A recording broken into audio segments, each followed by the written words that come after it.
Tá bem? Então nós vamos agora imediatamente começar esse estudo. Mas nós já oramos, a Priscila orou. Antes da Priscila orar, nós já tivemos pelo menos uns três outros momentos de oração aqui no nosso estúdio. Mas eu quero neste momento, ao abrir a palavra de Deus, eu quero fazer mais uma oração com você, dado a complexidade desse tema. Então eu quero pedir a iluminação do Espírito Santo neste momento, tanto aqui de onde eu estarei explicando e explanando a palavra de Deus, para você que está aí recebendo esse estudo, que está com a sua Bíblia na mão, para que Deus possa se revelar a você também nessa noite. Vamos fazer essa oração juntos? Senhor Deus e Pai, mais uma vez estamos prontos para ouvir a Tua voz. Fale, Senhor, nesta noite, mais uma vez, aos nossos ouvidos e também ao nosso coração. É um tema complexo, mas o livro chama-se Revelação. Então, Senhor, queremos que o Senhor nos revele as verdades contidas em Apocalipse capítulo 13. Pedimos isso em nome de Jesus Cristo. Amém, Senhor. Muito bem. Amigos, então nós vamos para Apocalipse capítulo 13 e o verso 1. Você vai ver nesta noite algumas imagens, né, como de algumas nós chamamos de bestas, mas as bestas, já vou só explicando para você, ela tomou aqui no português uma conexão assim, ruim, né, algo ruim, mas a palavra besta significa animal, está bem? Ela significa a palavra animal, e lembrando, não perca de vista que nós estamos estudando um livro, que é o livro do Apocalipse, que usa, o estilo literário é o apocalíptico, que usa figuras de linguagens ou figuras simbólicas para transmitir uma verdade. Então, nós lemos, e aí nós então buscamos os símbolos, interpretamos os símbolos, mas que jeito que nós interpretamos? Usando a própria palavra de Deus. A palavra de Deus, por si só, ela se revela, ela traduz, né, estes símbolos para nós. E desde o princípio nós havíamos tomado essa decisão de que estudaríamos a palavra de Deus e ela somente, ok?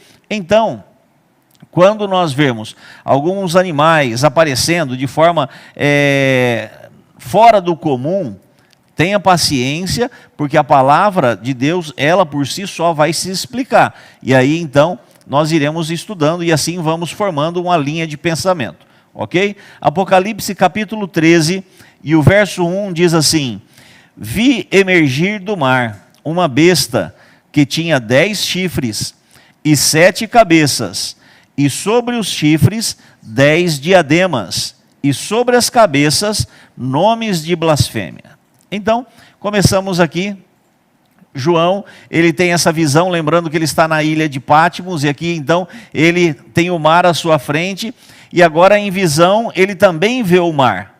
E ele vê emergir do mar, né, um animal. Lembrando então, como eu já falei, besta é um animal, que tinha 10 chifres. Por que ele começa citando os chifres? Por que ele não relata o animal numa sequência diferente? Porque o animal vem saindo da água. Então a primeira coisa que ele vê são os chifres, depois você pode ver que ele vê as cabeças, que são 7 cabeças. Depois ele vê ali, ele cita os chifres, né, que ele conta, e esses chifres possuem 10 diademas. Lembrando que diadema agora, significa coroas. Ontem nós vimos que essas coroas estavam nas 7 cabeças do animal que nós vimos ontem. Hoje o animal também possui 7 cabeças e 10 chifres, idêntico ao de ontem. Mas agora as coroas estão sobre os chifres. É uma diferença em relação ao de ontem. E sobre essas cabeças, nome de blasfêmias. Nós vamos ver isso, ok? Vamos entender alguns dos simbolismos. O que significa um animal na Bíblia? O que significa um animal em relação, quando citado agora como besta?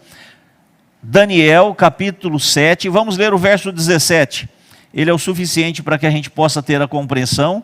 Daniel, capítulo 7, é muito importante que você abra sua Bíblia e acompanhe a leitura, para que você possa também ter essa compreensão. Então, nós estamos, volta aqui para mim um minutinho, nós vamos neste momento então, interpretar aquilo que João viu.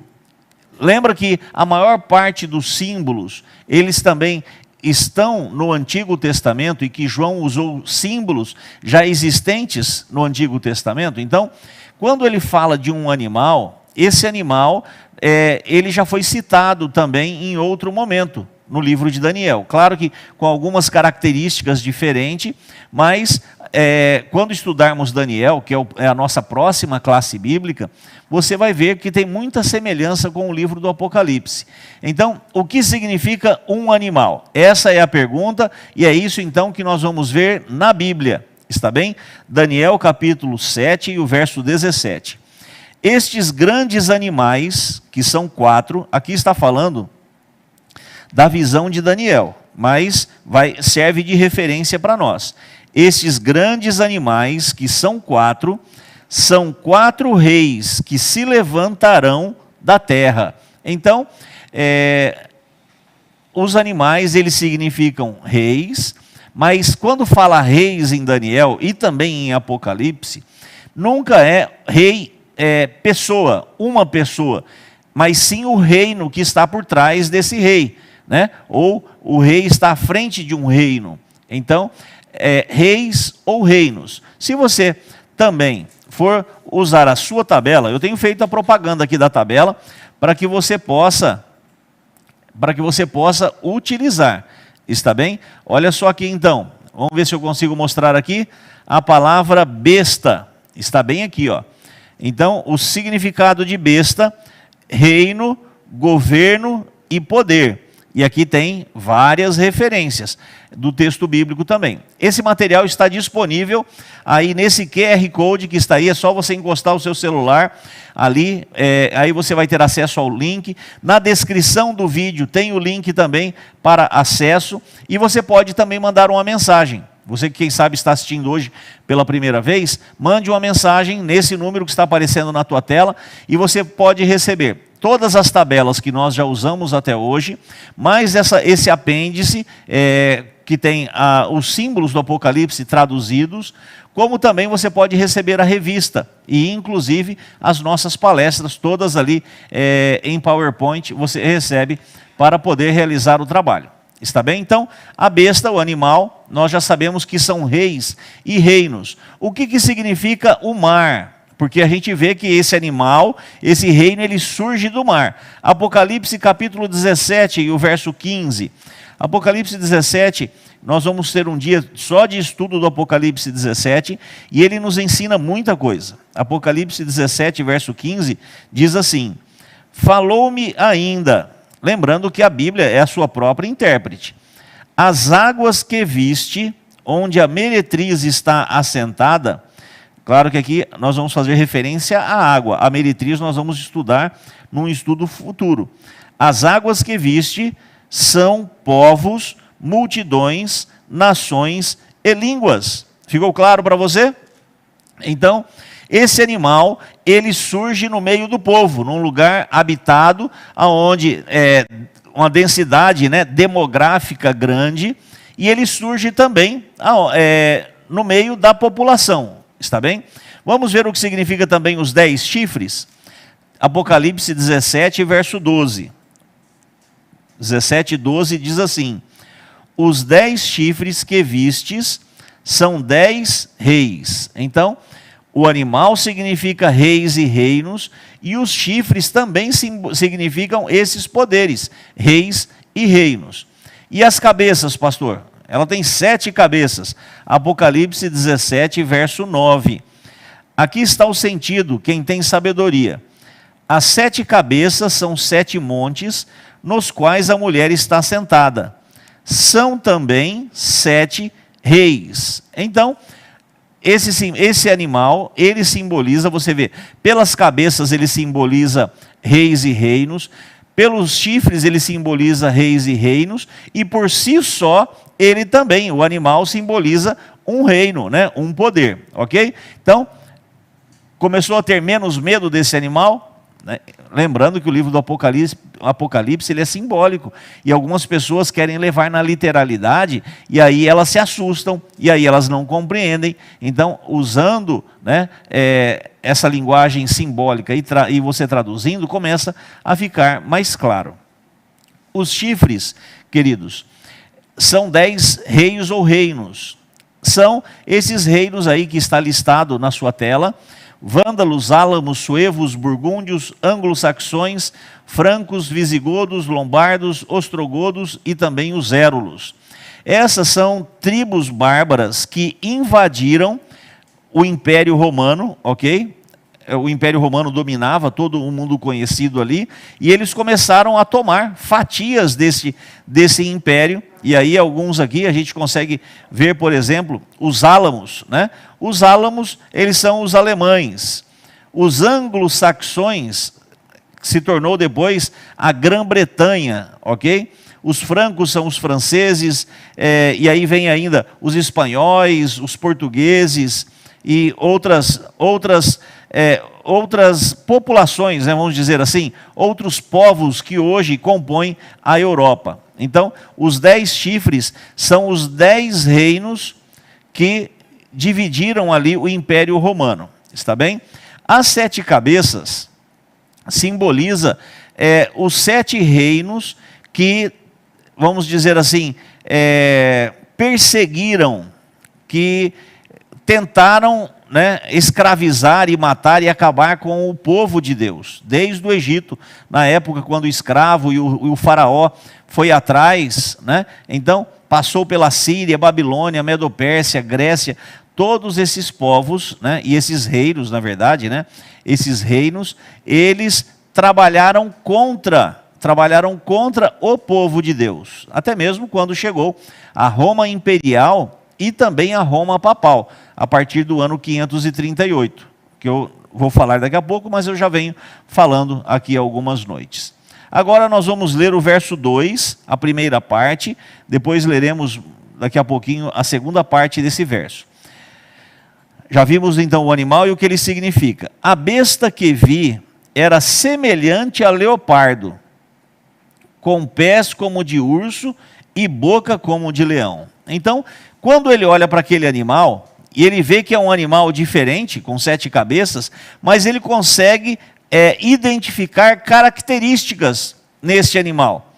E a característica que ele identifica: semelhante a leopardo, pés de urso e boca de leão. Então, ele vê um animal total, que significa um reino, o animal todo é um reino, e ele observa mais 3 características. Então, nós temos pelo menos os últimos 4 reinos simbolizados aqui. Quais seriam eles? Quais seriam eles? Vamos ver aqui. Os pés, né, ali, a boca como de leão, ok? Então, simboliza a Babilônia.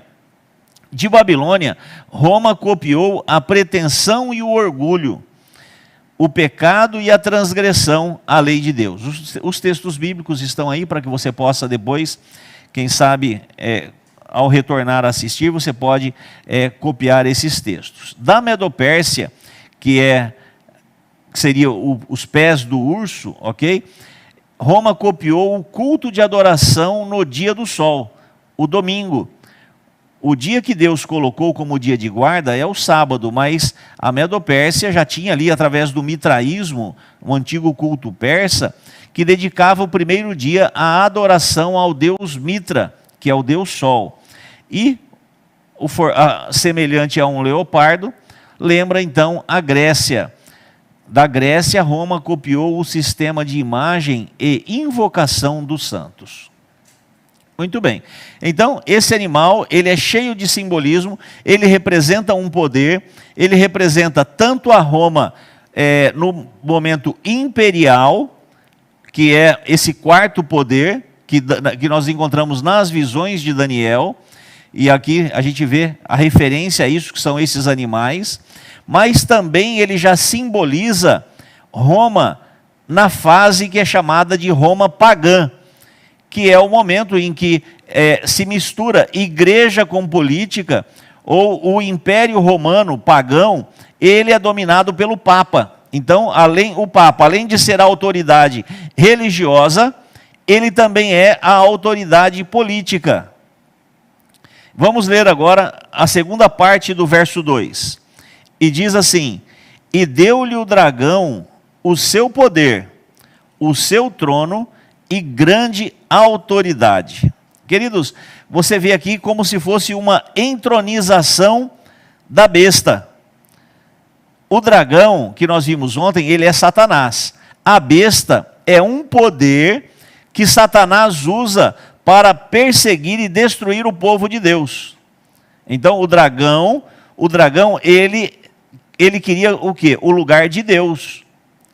Então, do mesmo jeito que existe a Trindade, Deus Pai, Filho e Espírito Santo, existe a Trindade contrafeita, que é a Trindade do mal, que é Satanás, aí vem essa besta, que é a do mar, e existe no lugar do Espírito Santo a besta da terra, que nós vamos ver daqui a pouco. Mas pastor, como que essa besta do mar quis ocupar o lugar de Jesus Cristo? Nós vamos ver daqui a pouquinho alguns detalhes que vai deixar claro isso para você. Mas logo aqui nós já vemos uma contrafação. Do mesmo jeito que nós estudamos no capítulo 5, a entronização do Cordeiro, a entronização de Jesus Cristo, Satanás faz aqui também, na última parte do verso 2, a entronização da besta. Então, Satanás sempre copiando, né, ali o que Deus fez. Verso 5 agora, diz assim: foi-lhe dada uma boca que proferia arrogâncias e blasfêmias, e autoridade para agir 42 meses. Então aqui nós vamos estudar agora duas coisas: as blasfêmias e também esse período de 42 meses. Não é interessante que ele já se repetiu várias vezes? 42 meses equivalem a 1260 dias. E aí vem aquele cálculo que nós já falamos, o cálculo profético.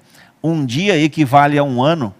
Nós já vimos esse mesmo período sendo chamado de 3 anos e meio. Nós já vimos esse mesmo período sendo chamado de um tempo, 2 tempos e metade de um tempo. São 3 e meio também, ok? Então, esse mesmo período é o período que foi dado para que a besta pudesse ter autoridade. Satanás deu autoridade a ela. Você lembra quando nós estudamos ontem o nome de Miguel? Que eu falei, né, da batalha lá no céu, que Miguel e seus anjos saíram para expulsar, né, e venceram Satanás, expulsaram ele do céu. O nome Miguel significa aquele que é como Deus, ou quem é como Deus. Olha só no verso 4, no finalzinho, uma referência desse desejo de imitar aquilo que é relativo a Deus e a Cristo. Quem é semelhante à besta? Uma pergunta, ok? Dizendo, quem é semelhante à besta? Assim como é feita a pergunta, quem é semelhante a Deus? Aqui se pergunta, quem é semelhante à besta? Então, Satanás trabalha, né, na contrafação, tentando copiar tudo aquilo que é divino, e ele faz ao contrário, ok? Então, vamos ver aqui o que é uma blasfêmia. Você sabe o que é uma blasfêmia? A gente ouve muito falar sobre blasfêmia, mas o que é considerado blasfêmia na Bíblia? Nós vamos ler 2 textos para poder esclarecer isso para nós. Blasfêmia na Bíblia, Lucas capítulo 5, verso 21 diz: e os escribas e fariseus arrazoavam, dizendo: quem é este que diz blasfêmias? Quem pode perdoar pecados, senão Deus? Então, uma das formas de blasfemar é você querer ou achar que você pode perdoar pecados. Isso é considerado blasfêmia. Vamos ver outra blasfêmia? João capítulo 10, verso 33 agora. Ok? Está na tela.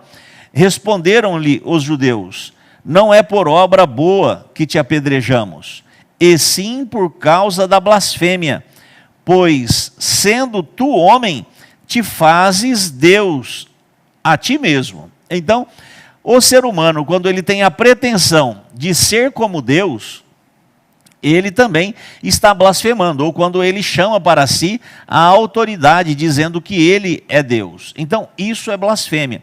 E diz que esse animal que representa Roma, tanto na fase imperial, ok? Na fase imperial, como também na fase pagã, e de forma muito particular, nesse período dos 42 meses, ele falou muitas blasfêmias.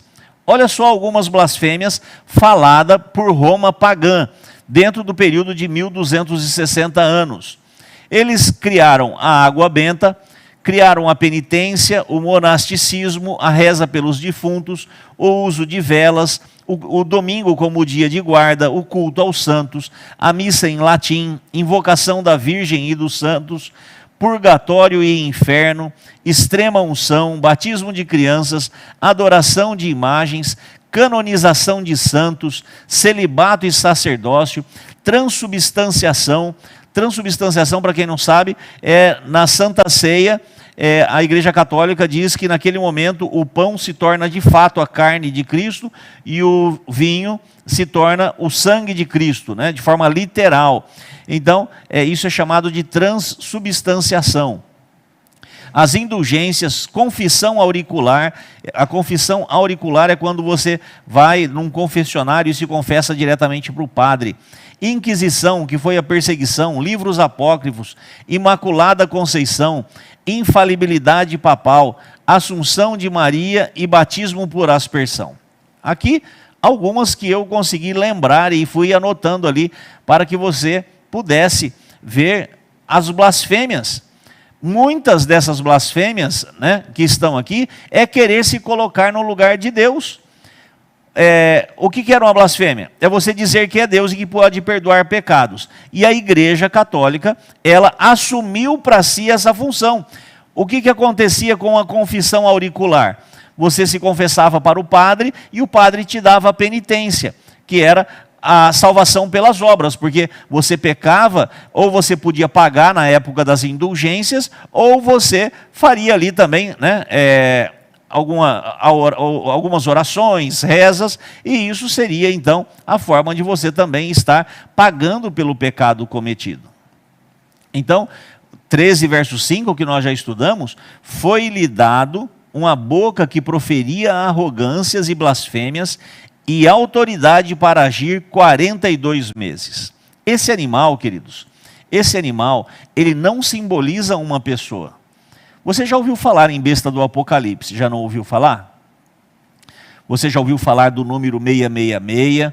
Você já ouviu falar que a besta é esse ou aquele? A besta não é uma pessoa. A besta, ela é um poder, ok?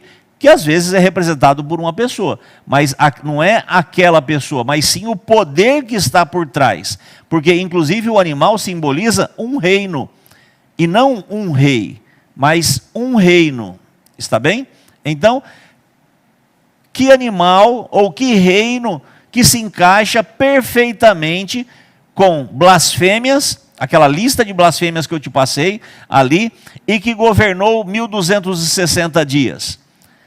Sim, o poder papal, a Igreja Católica, através, né, dos papas, desde o ano 538 até 1798, quando na Revolução Francesa, ali, né, ele foi preso, o Papa Pio VI. Nós vamos ver isso dentro de alguns instantes. E durante esse período de 42 meses, a Igreja Católica, ela perseguiu os santos, né? Já falei para vocês sobre os huguenotes, os albingenses, os valdenses e outros anônimos, né, que queriam seguir a Bíblia. Eles eram perseguidos, queimados, mortos de diversas formas. Então, verso 7 diz: foi-lhe dado também que pelejasse contra os santos e os vencesse, como realmente matou muita gente. Deu-se-lhe ainda a autoridade sobre cada tribo, povo, língua e nação. Ok? Então, agora nós vamos ler lá o verso 3. Vamos recuar um pouquinho, que aí nós vamos entender o que aconteceu no ano 1798. Verso 3. O verso 2 vem falando do poder que ele recebe, que o dragão deu para a besta. Verso 3 diz: então vi uma de suas cabeças como golpeada de morte, mas essa ferida mortal foi curada, e toda a terra se maravilhou seguindo a besta. Então, em 1798, quando o general Berthier e também o Cervoni, se eu não me engano, ele, a mando de Napoleão Bonaparte, eles foram e prenderam o Papa Pio VI, ok? Entende-se que a igreja, naquele momento, ela foi ferida de morte, porque acabou esse período de 42 meses. Mas o que diz ali? Que essa ferida mortal foi curada. Queridos, isso é uma contrafação, isso é um engano, e é algo querendo ser igual a Jesus Cristo, quando a Bíblia diz que Jesus morreu, e também diz que Jesus depois ressuscitou. Isso é chamado de contrafação. É você pegar algo verdadeiro e fazer algo parecido, né? Ou algo meio que semelhante, mas não sendo o verdadeiro. Então, aqui, né, uma imagem aí do Papa Pio VI, em fevereiro de 1798, preso por ordem de Napoleão Bonaparte. O cativeiro da besta, verso 10, diz assim: se alguém leva para cativeiro vai. Se alguém matar a espada, necessário é que seja morto a espada. Aqui está a perseverança e a fidelidade dos santos. Então, ali também mostrando o momento em que o Papa teria sido preso, está bem? E aqui tem uma imagem que vamos colocar em tela cheia. Então, tanto uma imagem do Papa como também de Napoleão, mas vamos para o texto, que é o que mais importa. Coloca o texto, por favor. Isso. Então, os 1260 anos, que é do ano 538 a 1098, ele terminou, então, no dia 15 de fevereiro, com a prisão do Papa Pio VI.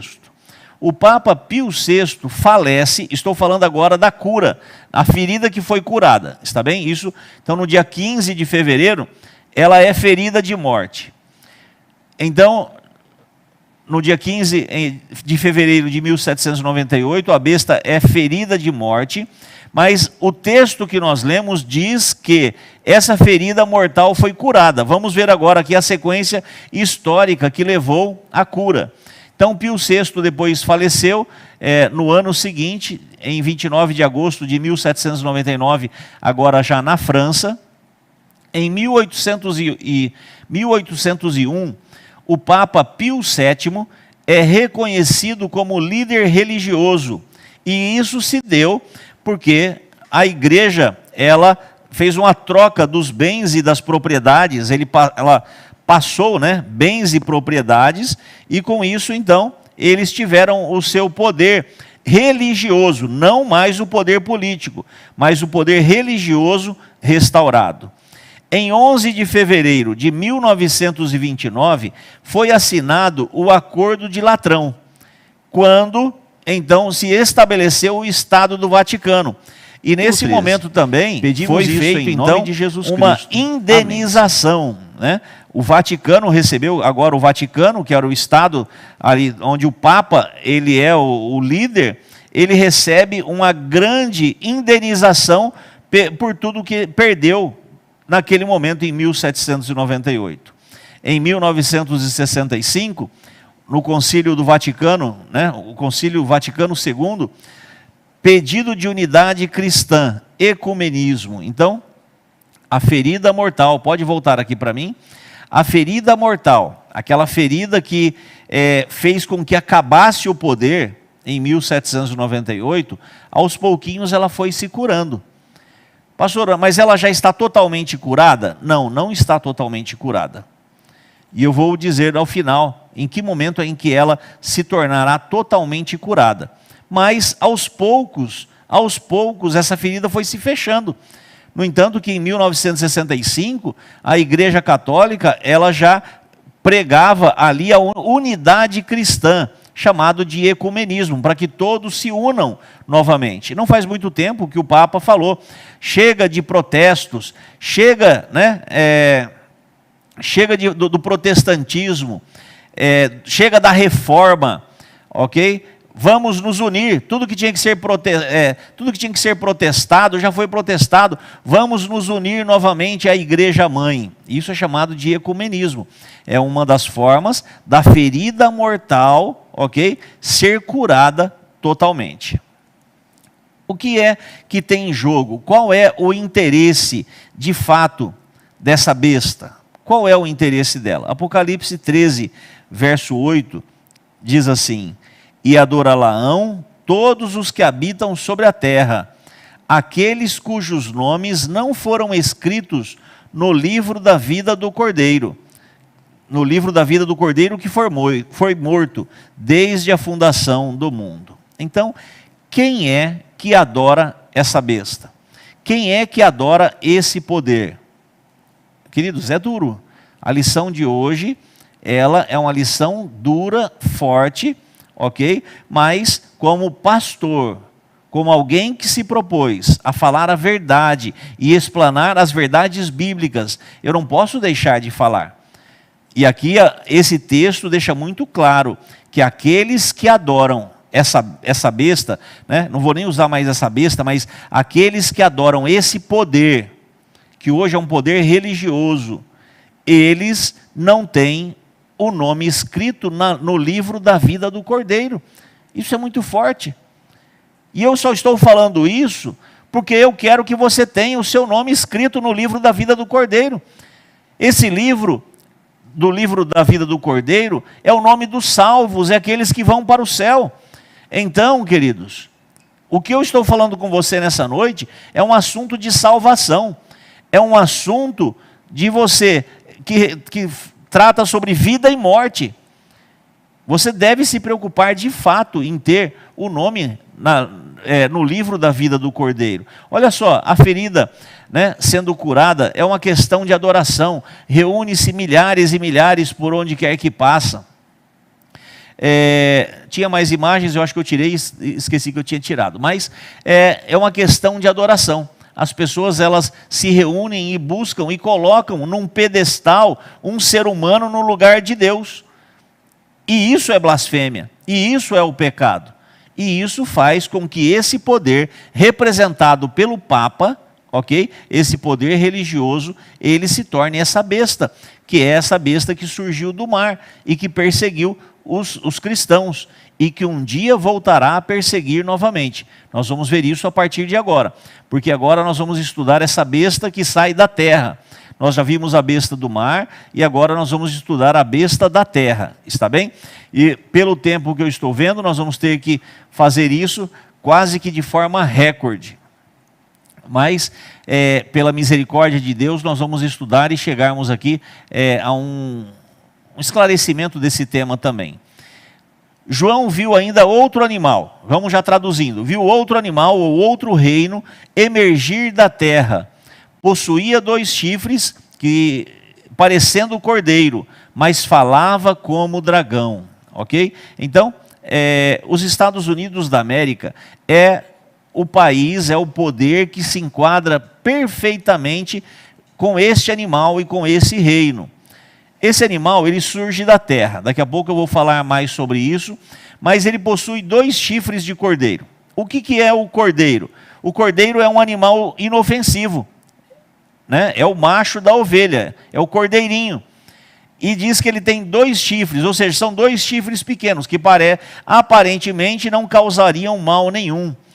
Então, os 2 chifres de cordeiro, ok? E o cordeiro é um animal ainda novo, indicam a juventude desse poder. Não é um poder tão antigo como outros poderes que já foram citados. Indicam um poder jovem, que surgiu há não muito tempo. E esses 2 chifres de cordeiro, eles simbolizam a forma como os Estados Unidos conduz ali o seu Estado, né? O país, com liberdade civil e religiosa. Então, esses 2 chifres, eles simbolizam ali a forma de poder ou a forma de governo, né, com liberdade civil e religiosa.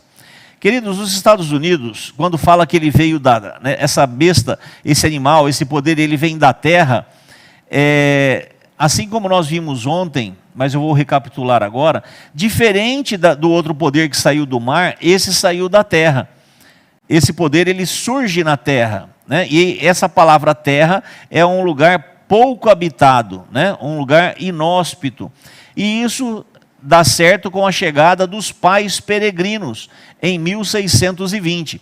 Aqui é um retrato também, né? Ali do momento em que chegaram em terra firme, através daquele navio chamado Mayflower. Pode googar aí, Mayflower, dê uma pesquisada, pergunte ali sobre os pais peregrinos, e você vai descobrir como surgiu os Estados Unidos. E essas pessoas eram cristãs protestantes, fugindo da perseguição na Europa. E agora eles vão para os Estados Unidos, uma terra desconhecida, para que possam viver ali a sua religião. A independência americana, ela se deu em 1776, e essa independência, ela se deu baseada no fundamento de liberdade. E essa liberdade, eles chamavam que o país deveria ser um país sem rei, porque eles fugiram, né, do império, ou seja, dos reis da Europa. Então, a forma de governo não deveria ser o rei. E também uma igreja sem papa. Então, esse poder, ele se forma com esses dois chifres, também simbolizando a liberdade religiosa, tanto civil e religiosa. Um país sem rei e uma igreja sem papa. Olha só a declaração de Thomas Jefferson. Thomas Jefferson foi o terceiro presidente americano. Olha a declaração que ele faz. Desde que uma pessoa tenha o direito de escolher sua própria religião sem pagar o preço da discriminação, nenhum teste de religião será requerido como qualificação para qualquer posição pública nos Estados Unidos, deixando claro a separação civil e também religiosa. Quando vamos agora estudar esta besta que emerge da terra, nós encontramos algumas informações que precisam ser estudadas. Verso 12.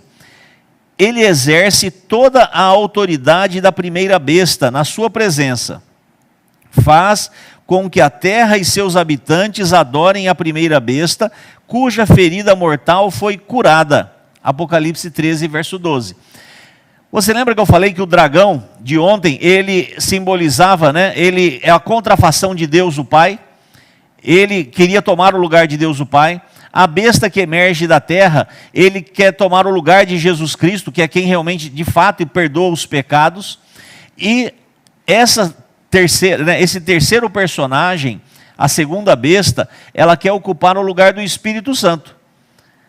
Em João 16, versos 13 e 14, eu vou ler aqui na minha Bíblia, rapidamente, para você ver a função do Espírito Santo. João 16, verso 13 e 14. Diz assim: quando vier, porém, o Espírito da verdade, então está falando do Espírito Santo, vamos agora já para o 14, ele me glorificará. Jesus falando que o Espírito Santo glorificará a Jesus Cristo, porque há de receber o que é meu, e vou-lo há de anunciar. Então, a função do Espírito Santo é apontar para Jesus Cristo, é conduzir as pessoas para adorarem a Jesus Cristo. Essa besta aqui, ou esse poder, representado pelos Estados Unidos, ele exerce a autoridade da besta e faz com que todos os habitantes adorem a primeira besta. Ele é uma contrafação do Espírito Santo. Então, estamos vendo aí essas duas bestas, ok? Trabalhando juntamente com o dragão, fazendo uma contrafação de tudo que Deus fez por nós. Haverá o dia em que esses dois poderes, eles se unirão. E quando esse poder, quando esses poderes se unirem, surgirá um outro elemento, chamado imagem da besta, que é o que está escrito no verso 15. Vou deixar aqui, Apocalipse 13, verso 15. Leia comigo. E lhe foi dado comunicar fôlego à imagem da besta, para que não só a imagem falasse, como ainda fizesse morrer quantos não adorassem a imagem da besta. Então, esses poderes eles vão se unir, os Estados Unidos vai dar poder à besta, só que você lembra que ela está ferida? Ela foi ferida de morte, e quando ela volta só como um poder religioso e não um poder político.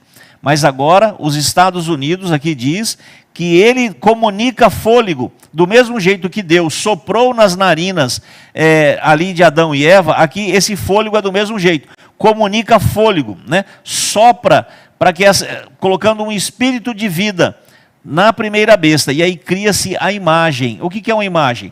Quando você olha no espelho, é algo que você está vendo a si mesmo no espelho. A imagem da besta é o que a besta já foi no passado, um poder perseguidor. Então, os Estados Unidos, quando ele comunica novamente o fôlego à besta, cria a imagem que a primeira besta, ela volta a perseguir novamente.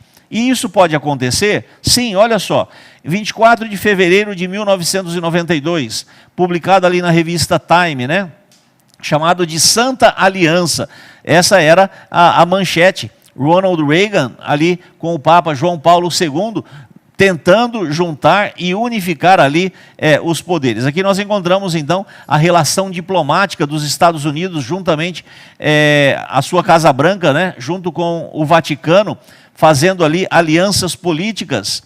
E o verso 14 diz: seduz os que habitam sobre a terra, pode pôr na tela, por causa dos sinais que lhe foi dado executar diante da besta. Então, os Estados Unidos têm um poder que realiza sinais, e ele faz com que as pessoas passem a adorar essa imagem, a besta, né? Aquela que era ferida à espada e sobreviveu. E os Estados Unidos, então, faz com que, no mesmo período em que houve perseguição, em que a besta perseguia e matava, no final dos tempos, pouco antes da volta de Jesus Cristo, a besta voltará a ter vida. Esse poder voltará a ter vida e voltará a ser um poder perseguidor. Perseguidor de quem? Perseguidor dos santos. Perseguidor daqueles que querem fazer a vontade de Deus. O verso 7 deixou claro que ele pelejou contra os santos e os venceu. Então, esse mesmo poder vai perseguir aquele que quer fazer a vontade de Deus. Aquele que fala: não, eu não vou seguir a tradição. Pode voltar aqui para mim. Eu não vou seguir a tradição, eu vou fazer a vontade de Deus que está manifestada aqui na Bíblia. Você será perseguido por isso. Mas a Bíblia fala que você é bendito, bem-aventurado se você for perseguido pelo nome de Deus, porque grande será o seu galardão. Então, a besta irá perseguir. E olha só, indo já para a parte final. A todos, os pequenos e os grandes, os ricos e os pobres, os livres e os escravos, faz que lhes seja dada certa marca sobre a mão direita ou sobre a fronte, para que ninguém possa comprar ou vender, senão aquele que tem a marca, o nome da besta ou o número do seu nome. Então, a perseguição começará proibindo você de comprar ou vender. Você precisa ter a marca da besta, né? Ou a marca deste poder. Se você tiver essa marca, você pode comprar, vender, negociar e ficar livre. Queridos, você lembra que eu falei do período em que Deus sela o povo dele e a besta sela o povo dele também? Chegará um dia em que não haverá vários povos. Chegará um dia em que não haverá várias nações. Só haverá o mundo dividido em dois lados. Os salvos, que receberam o selo de Deus, e os perdidos, com o selo da besta. Ok? Mas quais são esses selos? O selo de Deus, queridos, é o sábado. O sábado é o selo de Deus. O Espírito Santo é também uma forma do selo de Deus. A Bíblia fala sobre isso, do Espírito Santo como também selando o povo de Deus. Mas o sábado é aquele que vai fazer a diferença.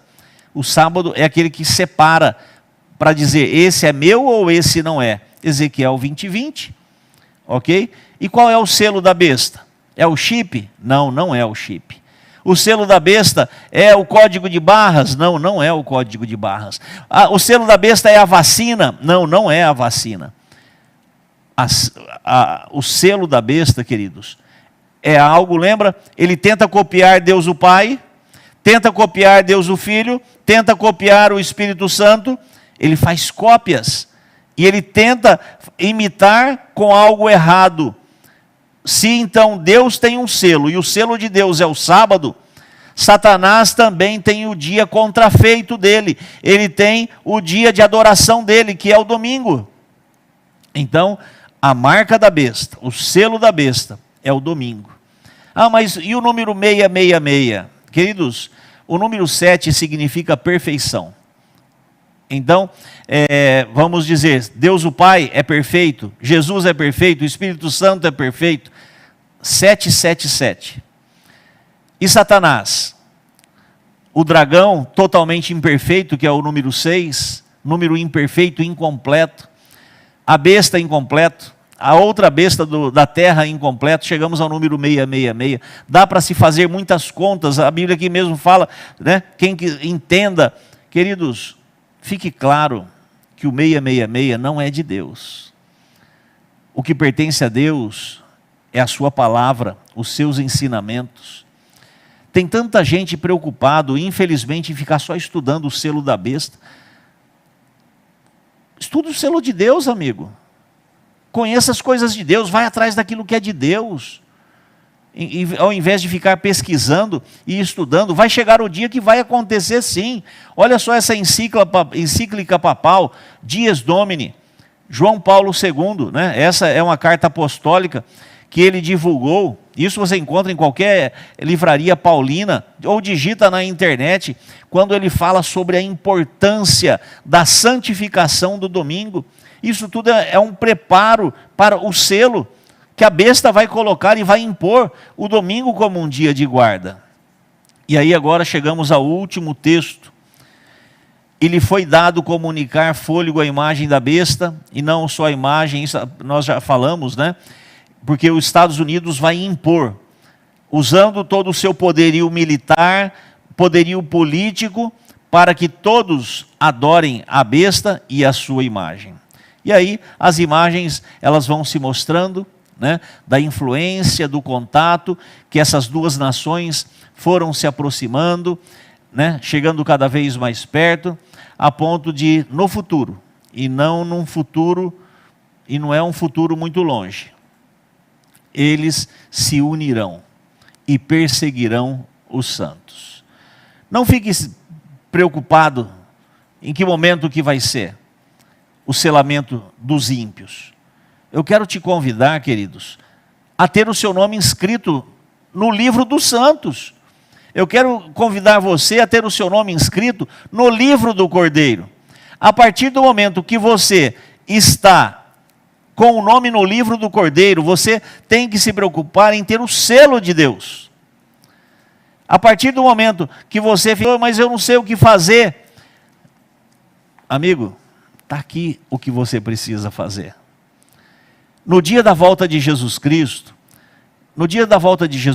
onde todos nós seremos colocados diante de um juiz, onde nós seremos julgados por aquilo que nós fizemos. Presta bem atenção. Vou pedir para o cameraman, tenta aproximar um pouquinho mais aqui. Não muito, porque eu quero falar de forma bem próxima, olhando olho no olho para você nessa noite. Amigo, no dia da volta de Jesus Cristo, não vai adiantar você falar, mas o meu pastor falou diferente. Porque o meu pastor falava outra coisa. Porque o padre ensinava outra coisa. Porque eu pensei que era diferente. Não, queridos. No dia da volta de Jesus Cristo, você não vai ser julgado pelo que o pastor falou. Você não vai ser julgado pelo que o padre falou, ou porque o que eles fizeram. No dia da volta de Jesus Cristo, seremos julgados pelo que está escrito na palavra de Deus. É por aqui que seremos julgados. E você está estudando conosco essas noites, porque Deus quer, Deus está te convidando a ter o seu nome inscrito no livro da vida, a ter o seu nome inscrito no livro aonde estarão os salvos, aqueles que habitarão o céu. Não quer você falar para Deus nessa noite: Senhor, eu fui tanto tempo enganado ou enganada, Senhor, eu vivi tanto tempo na ignorância e agora eu estou obtendo conhecimento, não é todo, porque o pastor também, o Mário, não tem condições de falar tudo pelo tempo. Mas se porventura eu estou despertando em você a curiosidade de conhecer mais, fale com Deus essa noite, seja sincero com Ele, fala: Senhor, eu não quero mais ser ignorante em relação à Tua palavra, eu quero conhecer toda a Tua revelação, porque eu quero ter o meu nome inscrito no livro da vida. Eu não quero pertencer ao grupo que pertencerá à besta, a Satanás, eu quero pertencer ao grupo que pertencerá a Deus. Se é esse o seu desejo, se é essa a sua vontade, eu quero convidar você neste momento a fechar os olhos e mais uma vez orar comigo. Senhor nosso Deus e Pai, te louvamos, Senhor, porque o Senhor está no controle da história. Nada aconteceu sem que o Senhor estivesse no controle ou também já soubesse. Então, Senhor, o Senhor também conhece as nossas lutas. O Senhor sabe o quanto o inimigo tem tentado destruir a nossa casa, o nosso lar, a nossa família e tentar nos destruir também como pessoas, Senhor. Mas nesta noite, ao estudarmos que temos a opção de termos o nome no livro da vida, aonde moraremos, num lugar onde não haverá mais luto, pranto nem dor, não haverá discórdia, não haverá problemas. Senhor, escreva o nosso nome neste livro nessa noite, Pai. Se há pecado na nossa vida que precisa ser abandonado, que o sangue do Cordeiro, o sangue de Jesus Cristo, nos limpe e nos purifique, e que as nossas vestes sejam limpas, e que possamos ser selados, Senhor, pelo Teu Santo Espírito também, para que possamos ter o nosso nome já inscrito naqueles que habitarão nas mansões celestiais. Então, Senhor, nos abençoe. Continue nos informando, continue falando aos nossos ouvidos, continue falando ao nosso coração, porque nós não queremos, Senhor, errar o caminho, mas queremos estar na direção correta que conduz à salvação. Nos abençoe, em nome de Jesus Cristo. Amém, Senhor.